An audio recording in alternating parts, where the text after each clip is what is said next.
Dear students, आज जो हम प्रॉब्लम देखने जा रहे हैं वो है एक्सरसाइज नंबर 5.3 पर के जो रिमेनिंग प्रॉब्लम्स थे और उसी के साथ जो सॉल्व प्रॉब्लम है वो भी सॉल्व करना है हमें।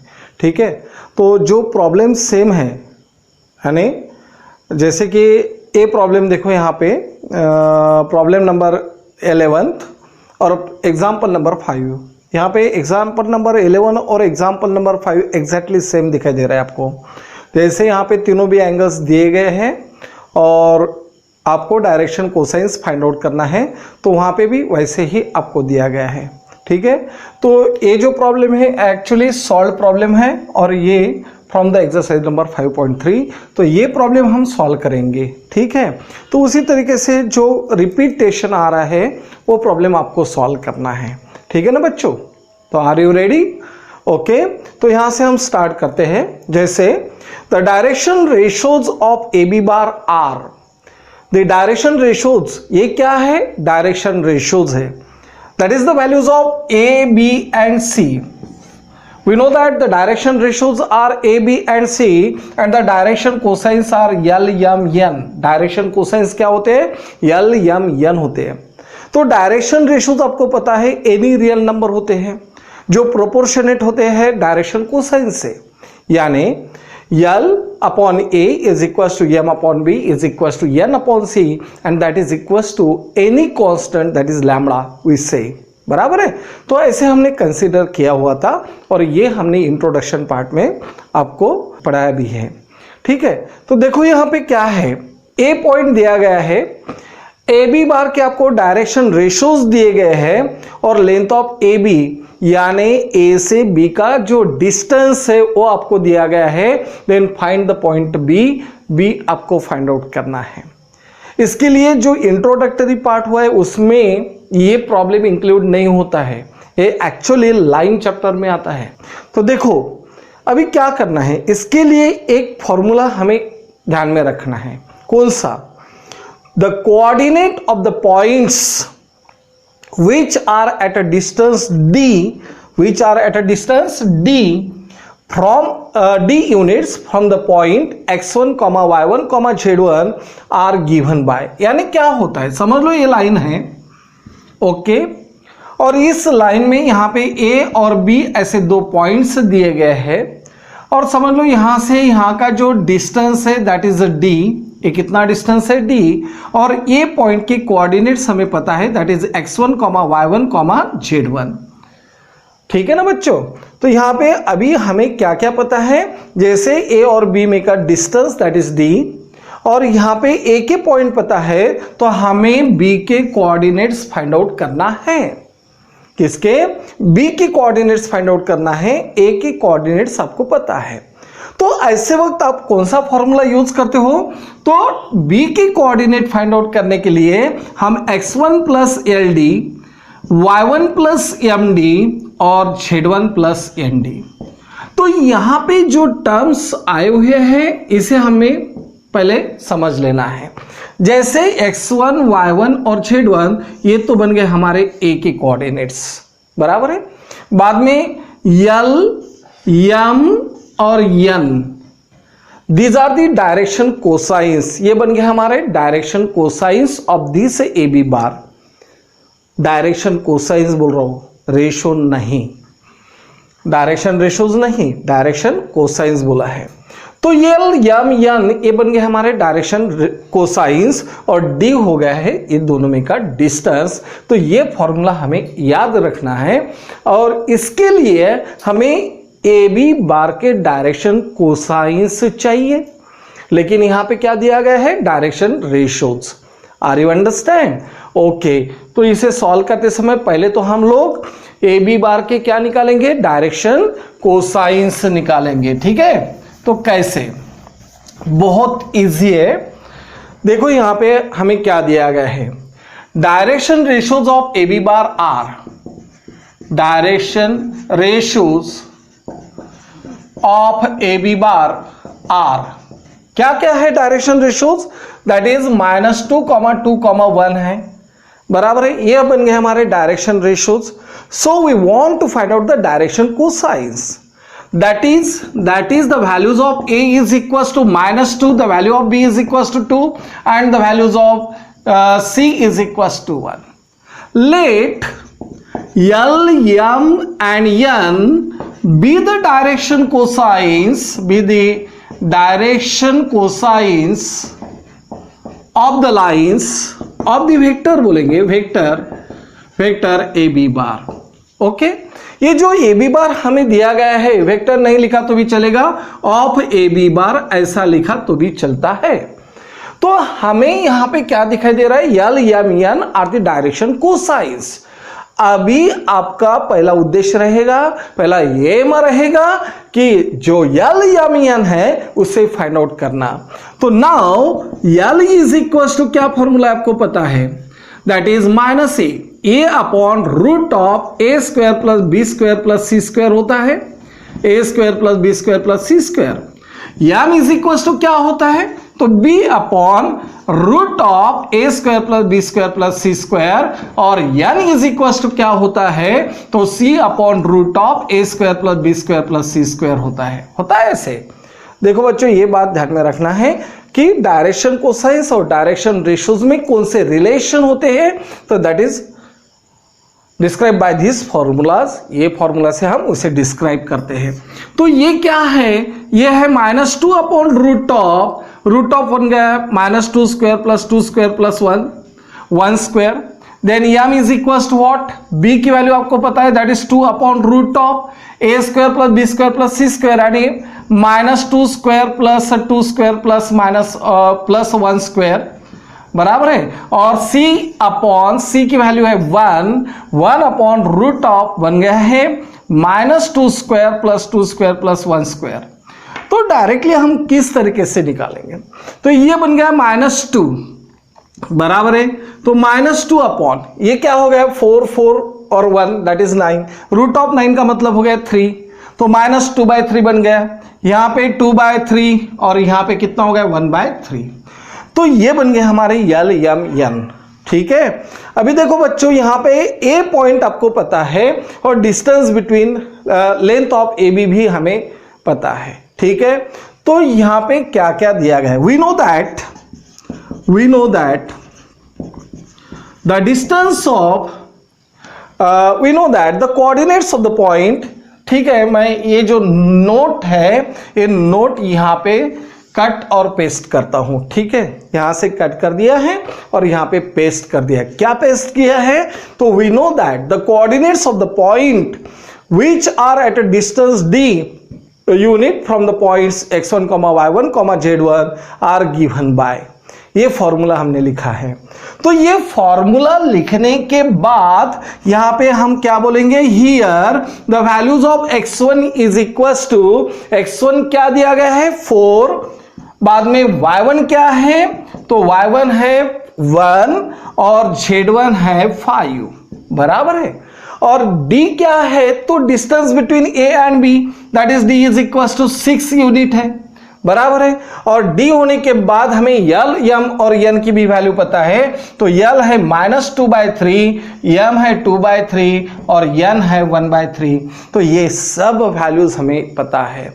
सो the coordinate of the point b is what, coordinate of point b is equals to, coordinate of point b is equals to, formula हमें पता है दैट इज x1 प्लस और माइनस LD, प्लस और minus क्यों लिया है, देखो बच्चों यहां पे एक्चुअली ए पॉइंट दिया है और ए बी, आपको ये नहीं दिया गया है कि ये पॉइंट जो बी है ये on the right hand side of the ए है या तो left hand side of the ए है, ये हमें पता नहीं है. केवल इतना ही पता है कि ये जो बी पॉइंट है, ये पॉइंट बी ए पॉइंट से 6 डिस्टेंस पे है, 6 यूनिट डिस्टेंस पे है, इतना ही हमें पता है. यानी पॉसिबिलिटी कौन सी हो गई, तो यहां के ए जो है, एक या तो लेफ्ट हैंड साइड में वो 6 डिस्टेंस पे रहेगा या तो राइट हैंड साइड में 6 डिस्टेंस पे रहेगा. ये तो आपको पता है, बराबर है. ऐसा हो सकता है नहीं, होता ही है. ठीक है ना। यदि आपको ये नहीं दिया जाता है कि बी पॉइंट ए के राइट हैंड साइड है या लेफ्ट हैंड साइड, ये जब तक नहीं मिलता है तब तक हम दोनों पॉसिबिलिटीज कंसीडर करके चलेंगे। इसलिए यहां पे प्लस और माइनस लेते हैं। तो यहां पे x1 दैट इज 4 प्लस और माइनस LD, तो L की वैल्यू कितनी है, -2/3 है। देखो बच्चों यहां पे क्या है, -2/3 इंटू कितना है L, और D है that is 6, comma second point आएगा 1 प्लस और माइनस फिर से, और यहां पे क्या रहेगा that is 2/3m into D कितना है 6 है, D कितना है 6 है। उसके बाद कॉमा कितना है Z1 दैट इज 5 प्लस और माइनस रहेगा N कितना है तो 1/3 इंटू D की वैल्यू कितनी है 6, तो इसे हम क्लोज करवा देते हैं। देखो बच्चों यहां पे क्या होगा, अभी 4 प्लस यदि है तो माइनस आएगा, माइनस यदि है तो प्लस आएगा, यानी माइनस और प्लस लेता हूं। 3 2 जार कितना हो गया 6, तो 2 2 जार कितना हो गया 4 बराबर है। और सेकंड में यहां पे कितना रहेगा 1, यहां पे केवल प्लस है तो प्लस और माइनस रहेगा, प्लस और माइनस 3 2 जार 6 यानी 4 हो जाएगा। और यहां पे 3 2 जार 6 यानी 5 प्लस और माइनस 3 2 जार 6 यानी 2 बन गया है, बराबर है। यानी एक तो यहां पे रहेगा 4 माइनस 4 कॉमा 1 प्लस 4 रहेगा, जब माइनस रहेगा तब यहां पे प्लस होगा, 5 प्लस 2 रहेगा, और क्या हो सकता है, तो यहां पे 4 प्लस 4 रहेगा, या तो 1 माइनस 4 होगा या तो 5 माइनस 2 होगा, बराबर है। तो यहां पे क्या हो सकता है, 0 होता है, 5 होता है और 7 होता है, या तो और होगा 8 कॉमा -3 रहेगा। तो ये बन गए हमारे कोऑर्डिनेट्स ऑफ पॉइंट बी, और यही हमें रिक्वायर्ड था। ओके देखो बच्चों ये प्रॉब्लम सॉल्व करते समय कौन से फॉर्मूले की जरूरत पड़ी हुई है, that is the coordinate of any point lies on the line at a distance from the given point, that is x1 y1, okay, x1 y1 z1 is given by, कैसे कौन से फॉर्मूले से दिए जाएंगे, तो x1 प्लस और minus LD, y1 plus और माइनस MD, और z1 प्लस और माइनस ND, ठीक है ना। इस तरीके से फॉर्मूला आपको ध्यान में रखना है। और L M N क्या है तो ये आपको पता है, L M N क्या है ये हमें पता है, ठीक है। उसी के साथ D क्या है ये भी हमें पता है, और x1 y1 और z1 क्या है ये भी पता है। यदि फॉर्मूला याद है तो आप प्रॉब्लम सॉल्व कर सकते हो, अदरवाइज नहीं, ठीक है। देखो बच्चों ये problem, if a line has the direction ratios, यदि डायरेक्शन रेशियोज दिए जाते हैं तो आपको क्या फाइंड आउट करना है, डायरेक्शन कोसाइंस फाइंड आउट करना है। देखो यहां पे ऐसा प्रॉब्लम यहां पे है। एक्चुअली यहां पे आपको डायरेक्शन रेशियोज डायरेक्टली दिए गए हैं, और यहां पे आपको क्या दिए गए हैं, वेक्टर के फॉर्म में। तो ये बन गया हमारा डायरेक्शन रेशियोज। इसे दो तरीके से सॉल्व कर सकते हैं, दोनों भी प्रॉब्लम्स अलग अलग तरीके से सॉल्व करके बताते हैं, ठीक है चलेगा। If line has the direction ratios 4, -12, 18, then find its direction cosines, तो डायरेक्शन कोसाइंस फाइंड आउट करना है। तो here let A, B, C be the direction ratios of a line whose direction cosines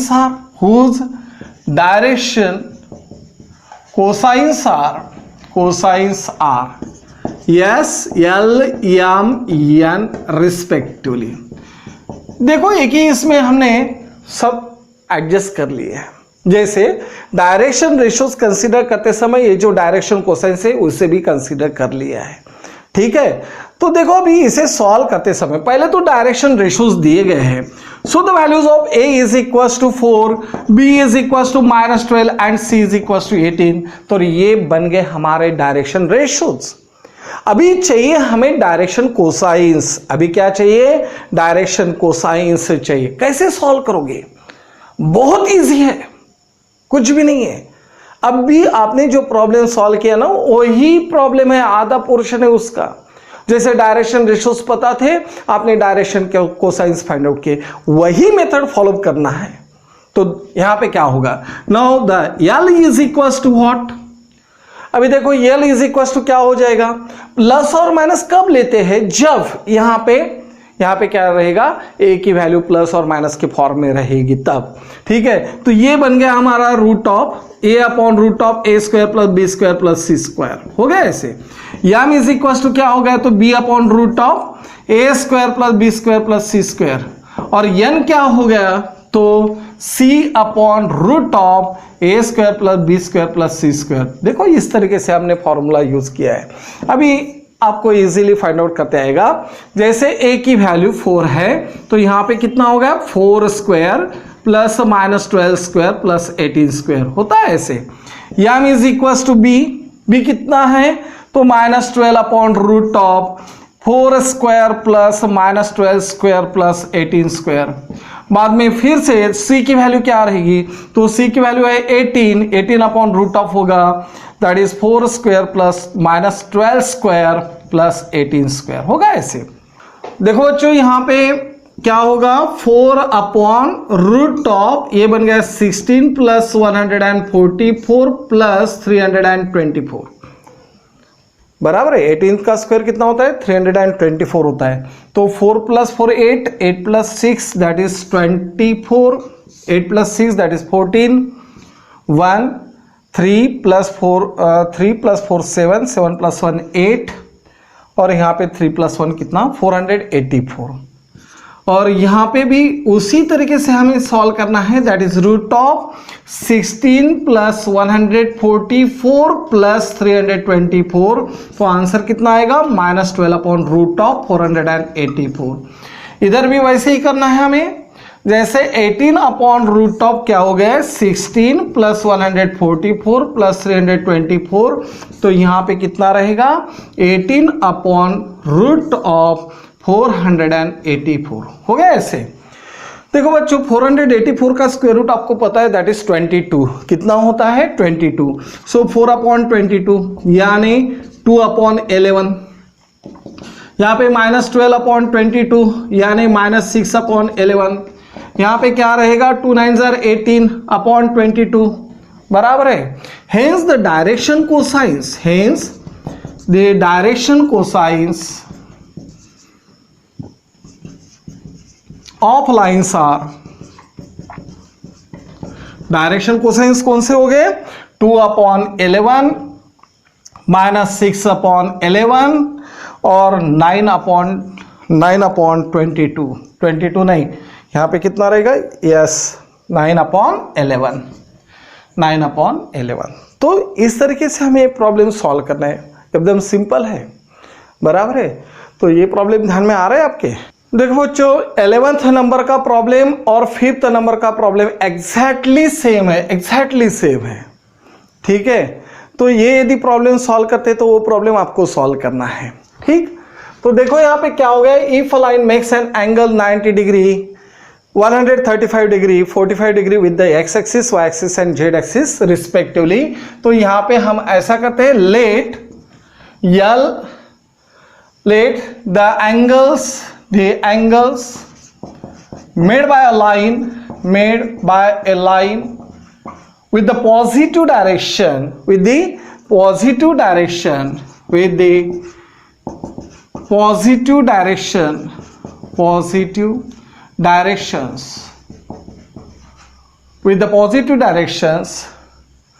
let the angle made by a line in the positive direction with the lines with the axis with the x y and z axis be alpha comma beta and gamma respectively।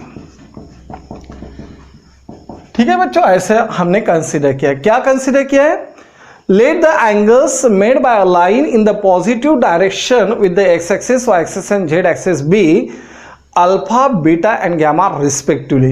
So the values of alpha is equals to what? Alpha में कितना दिया गया है 90 degree, beta कितना है, तो beta है 135 degree, और गैमा कितना है, तो गैमा हो गया है दैट इज 45 डिग्री। हो गया ऐसे।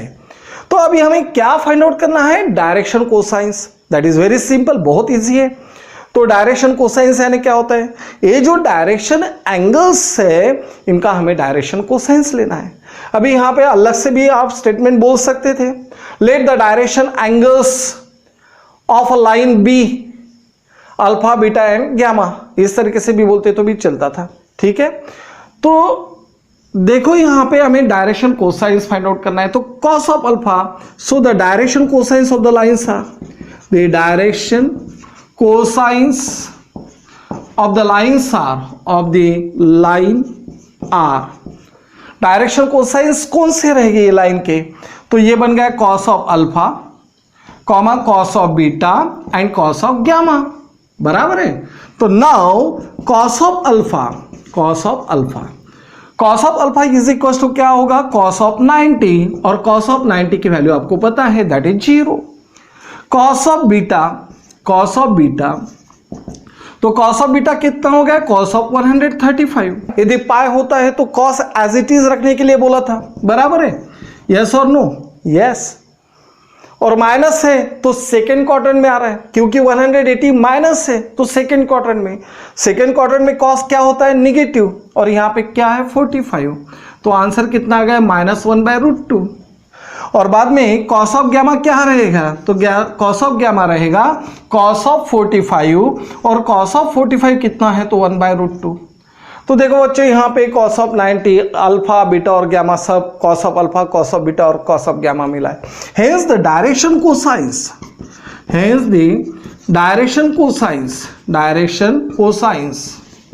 Of the line are, line के डायरेक्शन कोसाइंस क्या होगे, तो 0, -1/√2, 1/√2। तो ये बन गए हमारे डायरेक्शन कोसाइंस। ये क्या बन गए हमारे डायरेक्शन कोसाइंस। क्लियर। देखो बच्चों यहाँ पे क्या बोला है, if a vector has a direction angles 45 degree and 60 degree, find the third angle हमें फाइंड आउट करना है। अल्फा और बीटा पता है, गैमा फाइंड आउट करना है।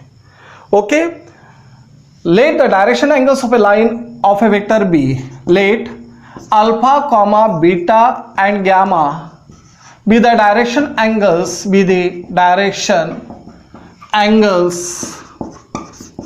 of a vector। समझ लो वेक्टर के डायरेक्शन एंगल्स क्या है, देखो क्या है, अल्फा बीटा और gamma, such that alpha is equals to 45 degree, beta is equals to 60 degree, then find out the gamma हमें फाइंड आउट करना है, third direction angle find out करना है। तो नाउ वी नो, हमें क्या पता है, तो cos square alpha plus cos square beta plus cos square gamma यानी कितना होता है 1। ये रिलेशन हमने आपको प्रूफ भी करवा के दिया है इसके पहले के लेक्चर में। तो यहां पे cos स्क्वेयर अल्फा क्या होगा, तो cos square 45 plus cos square 60 plus cos square gamma is equal to 1। तो cos स्क्वेयर 45 यानी 1/√2 होल स्क्वेयर, cos स्क्वेयर 60 यानी कितना हो गया, दैट इज 1/2 होल स्क्वेयर, बराबर है ना, cos ऑफ 60 की वैल्यू। और यहाँ पे cos स्क्वेयर गैमा हमें पता नहीं है तो एज इट इज रख देते हैं। तो देखो यहाँ पे क्या होता है, 1/2 plus 1/4 plus cos square gamma is equal to 1। अभी देखो यहाँ पे हमें क्या करना है, 2 और 4, एलसीएम क्या है 4, मल्टीप्लाइंग थ्रू बाय 4 से मल्टीप्लाई करवा देते हैं। 4 से यदि मल्टीप्लाई करेंगे तो क्या होगा, 4 इंटू 1/2 यानी 2 हो जाएगा। यहाँ पे कितना रहेगा 1, 4 इंटू cos स्क्वेयर गैमा और इज इक्वल टू कितना हो गया 4, 2 प्लस 1 कितना हो गया 3 उधर ट्रांसफर कर दिए। तो 4 into cos square gamma is equal to 4 minus 3 यानी 4 माइनस 3 कितना हो गया 1। यह सिंपल मेथड होती है।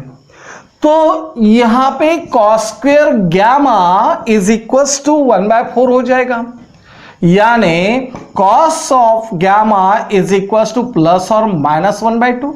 प्लस और माइनस 1/2। हमें पता है, देखो यहां पे क्या होता है, लाइन है। अभी समझ लो, लाइन यदि हमने इस तरीके से ड्रॉन की है और पॉजिटिव एक्स एक्सिस को यहां पे यदि एंगल फॉर्म करता है तो यहां पे भी एंगल फॉर्म होगा, बराबर है। इस तरीके से तो लाइन पास होगी ना वो प्लेन में। तो ऐसे वक्त हमें दोनों एंगल्स निकालना पड़ेगा। तो कैसे होंगे, देखो यहां पे क्या क्या होता है, हमें निगेटिव एंगल भी चाहिए। तो इसका मतलब क्या हो गया, gamma is equal to either cos of -1/2 plus और -1/2। तो यानी क्या हो गया, gamma is equal to either cos of 1/2 और गामा इज इक्वल टू क्या रहेगा, कॉस ऑफ -1/2 रहेगा ऐसे। तो कॉस ऑफ माइनस थीटा, तो यहां पे कौन से एंगल हो सकते हैं, कॉस कौन से एंगल पे 1/2 होता है, तो कॉस ऑफ 60।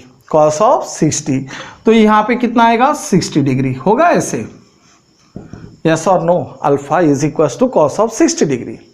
और यहां पे कॉस कौन से एंगल पे -1/2 रहेगा, तो आपको एक फॉर्मूला पता है, cos of pi minus theta यानी माइनस कॉस ऑफ थीटा होता है, बराबर है। Cos of pi minus theta क्या होता है, माइनस कॉस थीटा होता है ना ऐसे।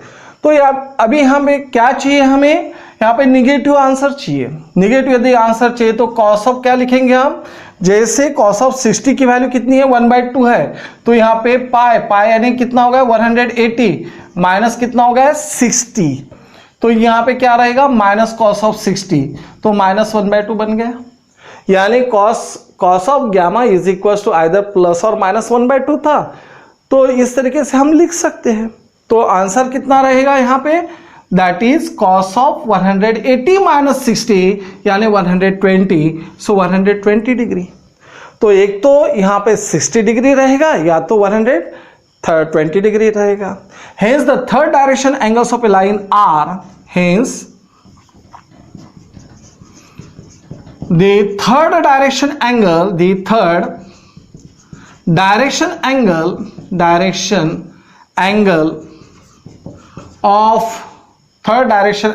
of a vector r कौन से हो सकते हैं, तो 60 डिग्री और 120 डिग्री, बराबर है, ये दोनों हो सकते हैं। तो इस तरीके से हमें ये सॉल्व करना है। ये भी आपको वैसे ही सॉल्व करना है, ठीक है। तो किस तरीके से किया है पता है आपको, देखो 11th number, example number 11 from the solve example, okay. तो यहाँ पे हमें 2 पॉइंट्स दिए गए हैं। तो उस वेक्टर के, उस लाइन के हमें डायरेक्शन रेशियो चाहिए और डायरेक्शन कोसाइंस। और डायरेक्शन कोसाइंस निकालते समय ये चीज ध्यान में रखना है कि जो एंगल अल्फा है दैट इज एन एक्यूट यानी क्या है, फर्स्ट क्वाड्रेंट में यानी पॉजिटिव है, बराबर है। तो यहां पे क्या होगा, let a bar and b bar be the position vector of the points capital A 6, -7, -1 and capital B that is 2, -3, 1 respectively। देखो बच्चों यहां पे हमने क्या किया है, ए बार और b bar be the position vector of the point a and b respectively, a और बी के पोजीशन वेक्टर्स लिए। तो ए बार क्या होगा, 6i cap -7j cap -k cap, and b bar क्या होगा, तो 2i cap -3k cap +j cap. Therefore a B bar is equal to क्या होगा, बी बार माइनस ए बार होगा, यानी 2i कैप -3j कैप। देखो यहां पे j कैप चाहिए और यहां पे k कैप, ऐसी गलती मत करना, ठीक है। तो यहां पे कितना हो गया, 3j cap +k cap -6i cap -7j cap -k cap होगा ऐसे। तो 2 - 6 कितना होगा, -4i कैप, -3 + 7 कितना हो गया, +4j कैप, +1 कितना हो गया, +2k कैप। तो ये हो गया हमारा ए बी बार, क्या हो गया, a B bar find out हो गया। Okay, a B bar find out करने के बाद यहां पे जो टर्म्स आती है ये होते हैं हमारे direction ratios. The direction ratios of A B bar are the direction ratios of A B bar are क्या होगी डायरेक्शन रेशियोज -4,4,2 ये बन गए हमारे direction ratios of A B bar. This is the first answer. अभी direction cosines find out करना है तो क्या करोगे आप? द डायरेक्शन कोसाइंस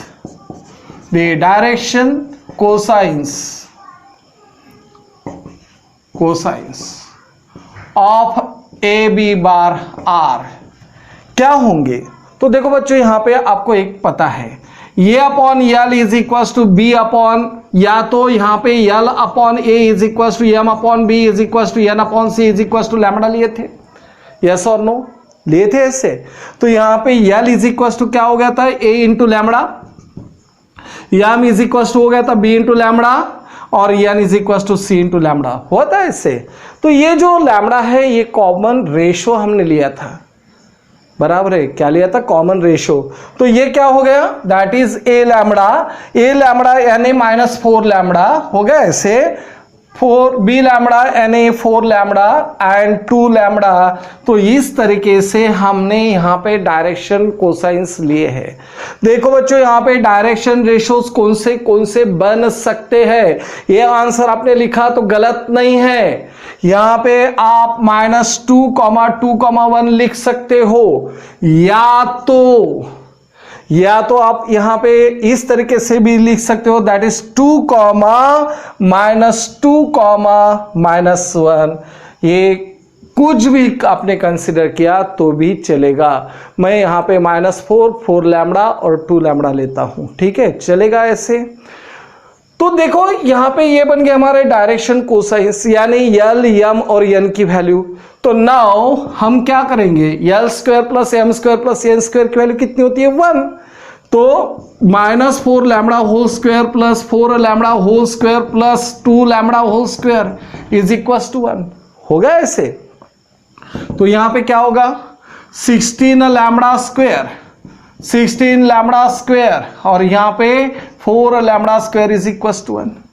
तो 32 प्लस 4 यानी 36 lambda square is equal to 1।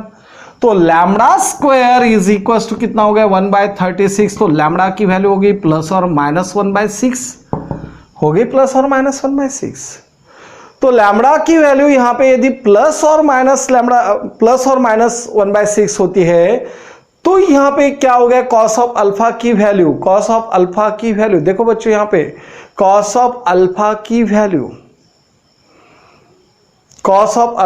Value क्या है? तो कॉस ऑफ अल्फा की वैल्यू है -4 lambda. As alpha is an acute angle, alpha यदि एक्यूट एंगल है तो इसका मतलब क्या हो गया? Cos of alpha is greater than 0, बराबर है। कॉस ऑफ अल्फा क्या हो गया है? ग्रेटर देन 0 हो गया है, क्लियर। तो यहां पे कॉस ऑफ अल्फा की वैल्यू कितनी है? -4 लैम्बडा इज ग्रेटर देन 0, यानी 4 लैम्बडा इज लेस देन 0। दोनों साइड मैंने यहां पे माइनस कैंसिल किया है तो दोनों साइड को माइनस से मल्टीप्लाई किया है।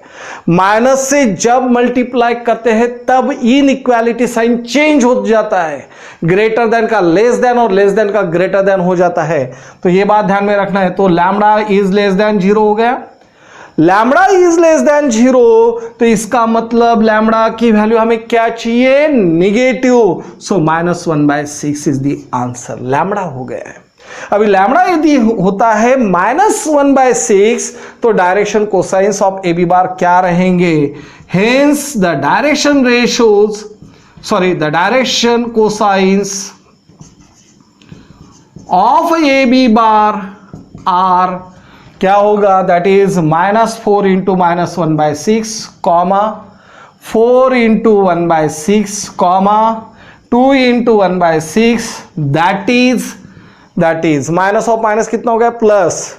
तो यहां पे 2 to the 4 और 2 3 जा 6 यानी 2/3, 2 to the 4 2/3, फिर से यहां पे 1/3 and these are the direction cosines.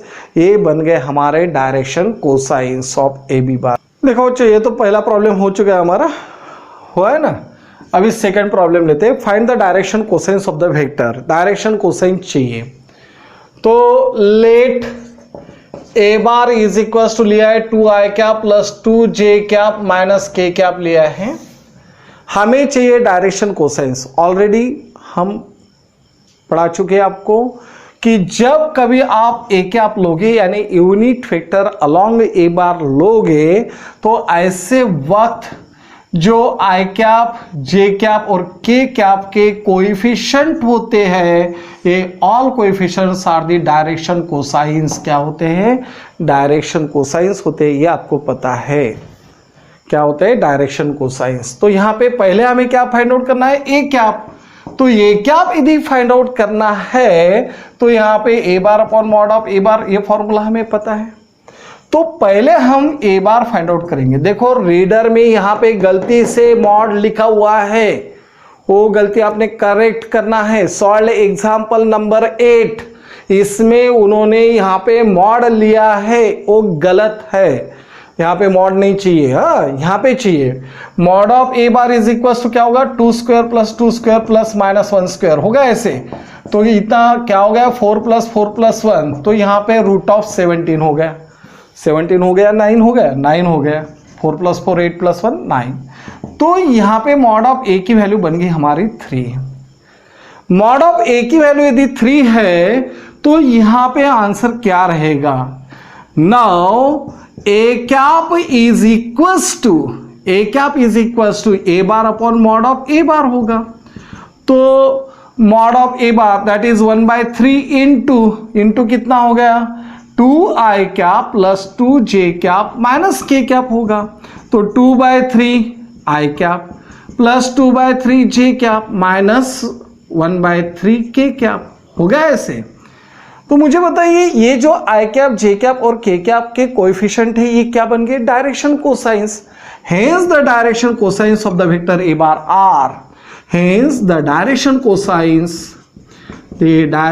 Cosines of a bar are क्या हो गई?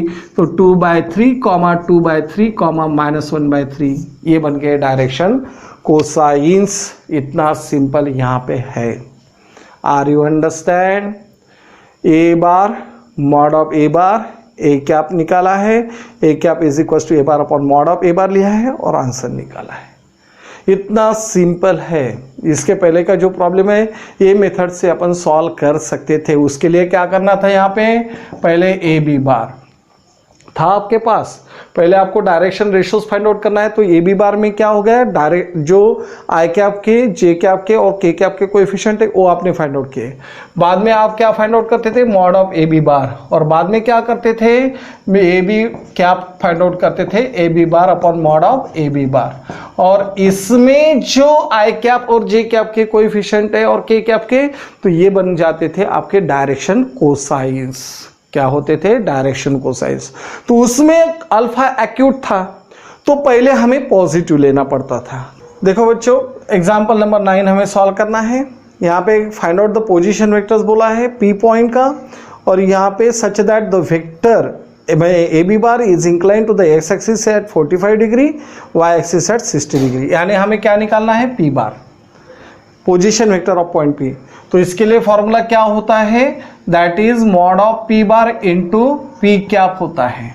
तो पी कैप क्या रहेगा आपको पता है, या यदि एंगल दिए गए हैं तो पी कैप रहेगा cos of alpha i cap plus cos of beta j cap plus cos of gamma k cap, इस तरीके से रहेगा। तो यहाँ पे पहले तो क्या दिया गया है वो ध्यान में ले लो। तो पहले दिया गया है here you are to given alpha is equal to 45 degree, beta is equal to 60 degree and gamma is equal to unknown है। गामा इज इक्वल टू क्या है? अननोन। ये तो डायरेक्शन एंगल्स हो गए, direction angles of A B bar हो गए हैं, ठीक है। तो therefore l is equal to क्या हो गया? Cos of alpha that is cos of 45 degree, और कॉस ऑफ 45 की वैल्यू है 1/√2। कितनी है? 1/√2। बाद में यम की वैल्यू क्या है? ये कॉस ऑफ अल्फा यानी क्या है, यल, यम यानी क्या है, तो cos of beta, cos of beta यानी क्या हो गया, कॉस ऑफ 60 डिग्री, और कॉस ऑफ 60 डिग्री कितना है, तो 1/2 है। बाद में यन इज इक्वल टू क्या रहेगा, कॉस ऑफ गैमा रहेगा, तो कॉस ऑफ कितना पता नहीं, यानी cos of gamma as it is. तो नाउ हमें ये पता है l square plus m square plus n square कितना होता है, 1। तो यल स्क्वायर यानी 1/√2 होल स्क्वायर हो गया, यम स्क्वायर यानी 1/2 होल स्क्वायर हो गया, और यन स्क्वायर यानी कॉस स्क्वायर गैमा हो गया है इज इक्वल टू 1। तो 1/2 प्लस 1/4 प्लस cos square gamma is equal to 1। तो अभी फिर से वही मेथड, इनका एलसीएम ले लो और मल्टीप्लाई कर दो तो इजी होगा। 4 से मल्टीप्लाई यदि करते हैं तो 2 + 1 + 4 time cos square gamma is equal to 4 हो गया। Then 4 time cos square gamma is equal to 4 - 3 कितना हो गया, 1। तो कॉस स्क्वायर गैमा कितना होगा, 1/4। तो cos square gamma is equal to cos of gamma is equal to होगा ±1/2। क्या होगा, ±1/2। आई बात ध्यान में, कॉस ऑफ गैमा आपको मिल गया है, कॉस ऑफ अल्फा आपको पता है, कॉस ऑफ बीटा पता है, तो हमें क्या फाइंड आउट करना है, that is the position vector. So अभी क्या होगा यहां पे, so p cap is equal to position vector of point p चाहिए, तो पी कैप क्या होगा, तो पी कैप होगा that is cos of alpha i cap plus cos of beta j cap plus cos of gamma होगा k cap होगा ऐसे। तो अभी यहां पे कॉस ऑफ अल्फा की वैल्यू कितनी है, 1/√2 आई कैप हो गया, कॉस ऑफ बीटा कितना है, तो 1/2 जे कैप हो गया है, और क्या कॉस ऑफ गैमा की वैल्यू क्या है, प्लस और माइनस, तो प्लस और माइनस 1/2 के कैप हो गया। दिस इज पी कैप, ये क्या है, पी कैप, बराबर है। हमें चाहिए पी बार, तो now p bar is equal to what, mod of p bar into p cap होगा, क्योंकि p cap is equal to p bar upon mod of p bar होता है। तो मॉड ऑफ पी बार की value यहां पे पता है दैट इज 12 यूनिट, तो 12 इंटू कितना रहेगा, तो 1/√2 आई कैप प्लस 1/2 इंटू जे कैप प्लस और माइनस 1/2 इंटू के कैप रहेगा ऐसे। देखो इसे सॉल्व करना है अभी, 12 डिवाइडेड बाय √2 यानी यहाँ पे 2 इंटू 6 डिवाइडेड बाय √2, तो √2 यहाँ पे आएगा यानी 6√2 आई कैप होगा। 2 6 12, तो 6 जे कैप होगा, और प्लस और माइनस यहाँ पे कितना रहेगा, 2 6 12, तो 6 इंटू के कैप रहेगा। तो दिस इज पी बार, ये बन गया हमारा पी बार, ये क्या बन गया हमारा पी बार। आई बात ध्यान में कि इस तरीके से सॉल्व किया है। देखो इसके पहले भी बोला था मैंने कि जो वेक्टर होता है तो उसमें जो आई कैप, जे कैप और के कैप के कोएफिशिएंट होते हैं, that is the direction ratios, वो होते हैं डायरेक्शन रेशोज, बराबर है। और जब आप यूनिट वेक्टर लेते हो यानी पी कैप लेते हो, तो ऐसे वक्त आई कैप और जे कैप और के कैप के जो कोएफिशिएंट होते हैं that is the direction cosines. Then what is the relation between unit vector and vector, तो unit vector is equal to क्या होता है, vector divided by mod of vector होता है, यानी p cap is equal to p bar upon mod of p bar. तो p bar is equal to क्या हो गया, mod of p bar into p cap हो गया। पी कैप हमने फाइंड आउट किया है, ओके, और आंसर निकाला है। तो देखो जो लास्ट प्रॉब्लम हमें देखना है, a line makes an angle of measures 45 degree 60 degree with the positive direction of y axis and z axis, यानी यहाँ पे ये हमें बीटा और ये गैमा दिया गया है। Find the angle made by the line with the positive direction of the x axis, यानी अल्फा की वैल्यू फाइंड आउट करना है। क्या करोगे आप, आपके लिए ये प्रॉब्लम, बीटा और गैमा दिया गया है, अल्फा फाइंड आउट करना है, तो फॉर्मूला कौन सा यूज करोगे आप, cos square alpha plus cos square beta plus cos square gamma, बराबर है। Cos square alpha plus cos square beta plus cos square gamma is equal to 1। आपको कॉस स्क्वायर बीटा की वैल्यू पता है, गैमा की value पता है, cos square alpha की वैल्यू ऑटोमेटिकली निकल जाएंगी। प्लस और माइनस में आएगा आंसर, काय में आएगा, प्लस और माइनस में। तो यहाँ पे कोई कंडीशन वगैरह है क्या? कुछ भी नहीं। Positive direction of the x axis, x axis के पॉजिटिव डायरेक्शन से आपको एंगल लेना है, ठीक है। तो आपको 2 आंसर यहाँ पे मिल जाएंगे, ठीक है। पॉजिटिव डायरेक्शन से यदि आप एंगल लोगे तो इस तरीके से हो सकता है एंगल, ठीक है। तो ये आपके लिए है, ये प्रॉब्लम आपको सॉल्व करना है, ठीक है बच्चों। तो देखो अभी आपका जो चैप्टर है 5.3 एक्सरसाइज में का जो लास्ट प्रॉब्लम है वो एक्चुअली लाइन के ऊपर डिपेंड है, जो हमें अगली बार देखना है, ठीक है। और दूसरी बात, जो सीबीएसई का जो सिलेबस है उनका 30% कोर्स उन्होंने रिड्यूस किया है। तो वो जो 30% के हिसाब से यदि देखा जाए तो स्केलर ट्रिपल प्रोडक्ट हमारा कट जाएगा, क्योंकि इक्विवेलेंट ही है हमारा सिलेबस, तो स्केलर ट्रिपल प्रोडक्ट हमारा कट जाएगा। यानी केवल अगला लेक्चर 2 लेक्चर्स में हम ये चैप्टर कंप्लीट कर सकते हैं।